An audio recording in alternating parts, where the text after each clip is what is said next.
네. 자, 이번에는요, 부동산 시장의 흐름을 분석하고 집중 진단하는 부동산 활용 백서 시간입니다. 이번 정부 들어 21번째 부동산 대책이 나왔죠. 늘 하는 얘기지만은 그 집값을 잡겠다는 정부의 의도와는 달리 부동산 시장은 조금만 있으면 또 정반대로 움직이곤 했습니다.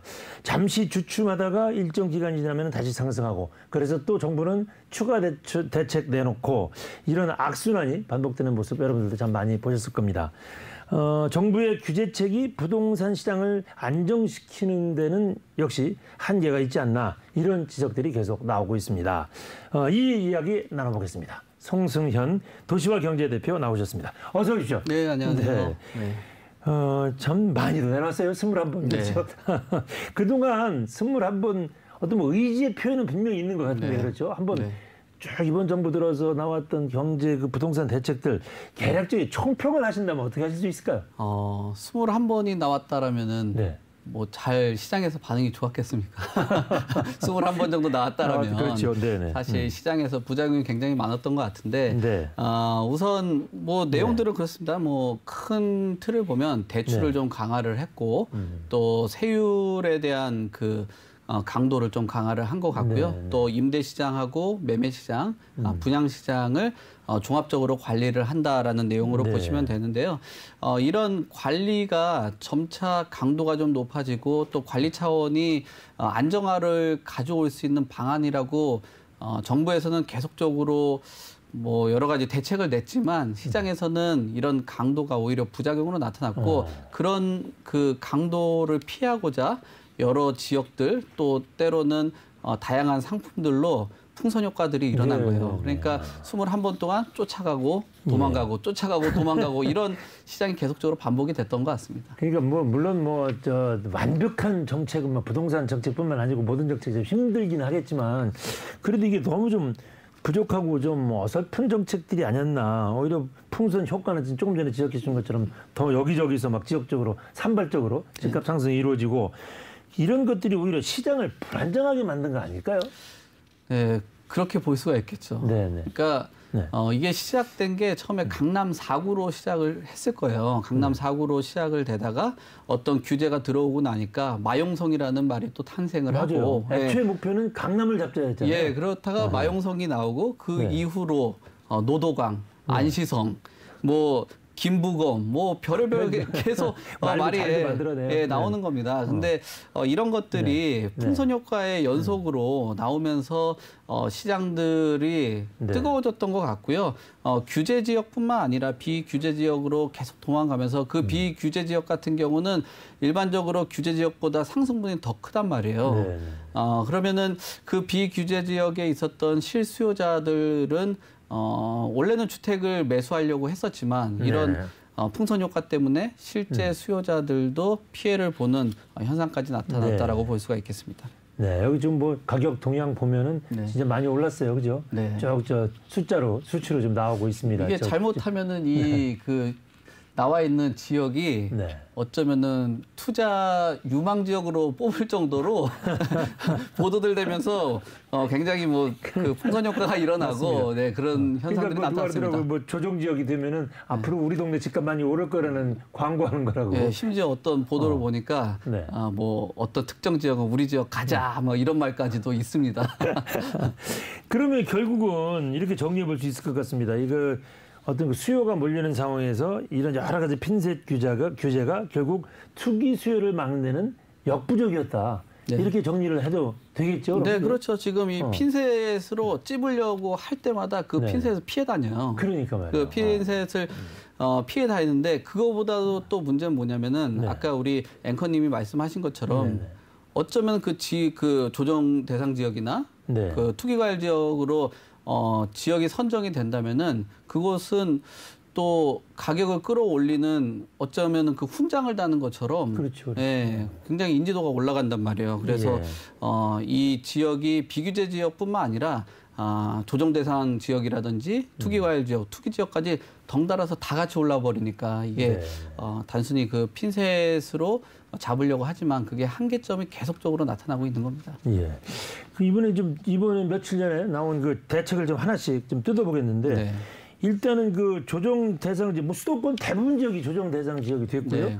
또 기존의 조정 대상 지역이었던 곳은 투기 과열 지역으로 또 한 단계 격상이 됐잖아요. 네.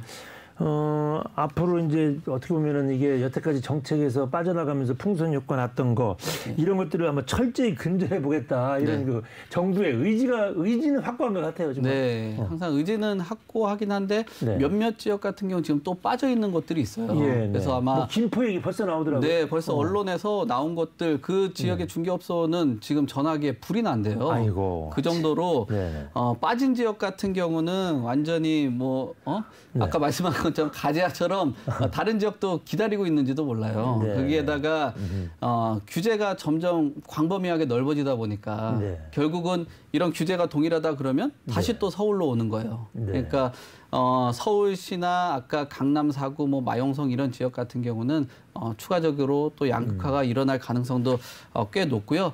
또 여러 규제가 계속 있다 보니까 보유세 부담이 좀 덜한 그다음에 초과이익 환수를 피할 수 있는 재개발 지역 같은 경우는 아마 당분간 그쪽으로 자금이 흘러갈 가능성도 굉장히 높습니다.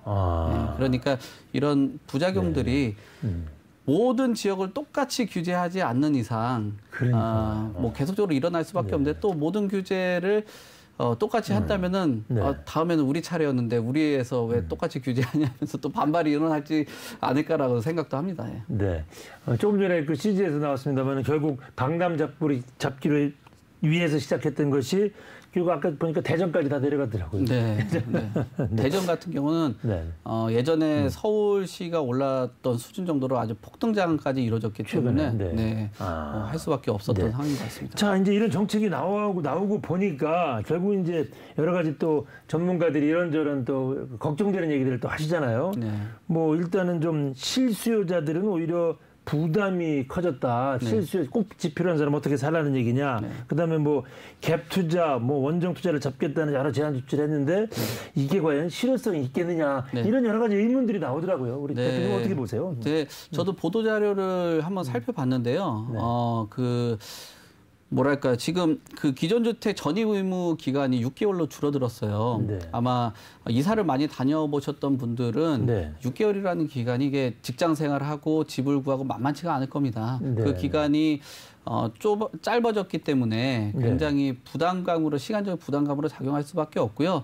또 요즘에 주택값이 굉장히 올랐다 보니까 그 신혼부부나 젊은 사람들 같은 경우는 그 집값이 올라가는 거 계속 규제를 하면 잡을 거다 하면서 조금 실망하신 분들도 굉장히 많거든요. 근데 잡히겠지? 잡히면 사야지 이런 마음이 있었군요. 그러니까 집값이 올라가는 걸 해지하기 위해서 미리 갭 투자를 해서 전세로라도 좀 잡아놓으려고 그랬단 말이에요. 근데 그런 것도 불가능하다 보니까 집값을 이제 쫓아가지를 못하는 거죠. 그러니까 어떻게 보면은 뭐 갭 투자 그러면 막 전부 저기 엄청난 투기꾼으로 생각을 하는데 사실은 목돈 가지고 새로 청약하기 전에 조금 잡아놓자. 이런 의도도 있었던 거잖아요. 그렇죠. 집값이 몇 번씩 내려간다 했는데 못 내려가니까 실망감으로 잡는 거죠. 그런 실수요자들이 주택을 마련하기 힘든데 또 거기에 지금 투기지역, 투기과열지구, 3억 초과 아파트 같은 경우는 신규 구입해도 전세자금 그 대출이 규제가 들어가는 거예요. 근데 이 지역이 3억 미만 아파트가 있을까요? 거의 불가능하니까 결국은 뭐 원룸이나 아니면 빌라나 다세주택 이런 거 사라고 하는 건데 그거로서는 실수요자들이 반발이 심할 수밖에 없는 거죠. 그러니까 국토부에서는 뭐 발표한 다음에 이런저런 얘기가 나오니까 미비점이 있으면 언제든지 보완하겠다 이런 얘기를 하는데 하나하나 들여다보면은 이게 잘못하면 여러 가지 뭐 부작용, 관장용으로도 나오겠다라는 생각이 좀 들긴 하거든요. 이번에는요, 제가 또 하나 궁금했던 것이 강남구 삼성동, 그다음에 송파구 잠실동 이쪽에 토지거래 허가구역으로 묶었잖아요. 이게 어떤 의미가 있는 건지 또 좀 설명을 좀 해주세요, 이건. 네, 지금 그 6월달 들어오고 나서 서울의 주택값이 조금씩 올라가기 시작을 했거든요. 그 중에 하나의 큰 원인으로 보는 게 큰 호재가 있어요. 강남 쪽에. 그게 잠실부터 코엑스까지 뭐 이어지는 마이스 뭐 마이스 네. 산업이라고 지금 있는데요. 네. 그 영향권에 있는 지역들 청담하고 대치동도 포함됩니다. 네. 14.4km 정도를 네. 규제 대상으로 하고요. 네. 오는 23일부터 6월 20일까지 1년 정도를 지정을 합니다. 근데 여기서 문제가 뭐냐면은 이것을 어길 시에는 토지 가격 30% 정도 금액 이것을 벌금으로 내야 되고요. 2년 이하의 징역까지도 가능합니다. 근데 뭐 시장에선 반발이 당연히 이런 게 있을 수 있죠. 재산권 침해가 너무 심하다. 네, 그다음에 네. 국민들이 재산을 처분하고 이전하는 자유까지 제약을 하다 보니까 네. 기존의 주택을 갖고 있는 사람들의 반발 또 토지거래 허가라고는 하지만 용산 같은 경우하고 좀 다르게 또 이 지역은 실거주를 많이 하는 또 지역이에요. 그러니까 네. 과연 이게 큰 효과가 있을까라는 의구심이 계속 드는 거죠. 네. 역시 또 이제 뭐 전문가들 얘기를 들어보면 이런 부동산 가격을 안정시키고 잡겠다는 때는 가장 중요한 것이 사실은 공급이다 얘기를 많이 하잖아요. 네. 근데 이번에도 결국 신규 주택 공급 확대 처방은 빠졌다. 네. 그래서 이게 좀 회의적이다. 이런 반응도 또 나오더라고요. 주택 공급 방안이 빠진 게 아니라요. 오히려 재정비 사업에 대한 규제가 더 들어서 더 힘들어진 거죠. 왜냐하면은 지금 안전진단 같은 경우도 네. 강화가 됐고 예. 또 조합원으로 나중에 분양 신청하기 위해서는 네. 실거주로 2년 이상은 거주를 해야 됩니다. 예. 결국은 앞으로 이런 공급이 나올 수 있는 방안이 사실 재정비를 통한 재건축에서 나오는 거잖아요. 근데 이게 네, 규제가 됐는데 얼마나 더 힘들겠어요. 또 2년 이상 실거주를 해야 된다면은 조그만 주택이 있으면 뭐 4인, 5인 가족들이 있을 거 아니에요. 그 예. 거주를 한다면 그 물량들이 네. 전세 세입자를 내보내야 되는 건데 또 전세에 대한 불안도 더 증폭될 수밖에 없죠. 네. 그러면 끝으로 네. 이게 좀 큰 틀에서 봐서 21번째 대책이 계속 나왔는데 네. 그래도 뭔가 좀 근본적인 처방이 필요해 보인다라면은 네. 어떤 제언을 좀 해주시고 싶으세요? 큰 그림은 조금 이제는 한계에 도달한 것 같습니다. 그래요? 네, 너무 잘게 그림을 쪼개놔가지고 네, 네. 한계에 도달한 것 같은데 시장에서 계속 요구하는 건 그거예요. 대출에 대한 규제를 좀 완화를 하자. 그다음에 정비사업 규제를 조금 완화를 해서 시장 민간 부분에서도 물량이 나올 수 있게. 공급이 좀 되게. 네. 그러니까 공공에서도 속도감을 내서 그 물량이 나오지 못하면 본인들이 너무 무리해서 할 필요가 없다는 거예요. 민간에서도 일정 부분 속도감을 낼 수 있게 좀 도와주라는 거예요. 만약에 공공에서 그 정도 속도를 낼 수 있다라면 같이 한다면 물량이 더 많아지니까 네. 요즘에는 그런 것 같아요. 제가 느끼기에는 과거에는 약자를 위해서 어떤 시대의 힘을 갖고 열심히 힘을 냈다라면 지금은 상생이 어느 정도 트렌드인 것 같아요. 네, 그러니까 같이 상생할 수 있는 방안을 부동산 시장에서 내놔야 된다라고 생각을 합니다. 아이고 오늘 여기까지 하겠습니다. 대표님 수고하셨습니다. 네, 감사합니다.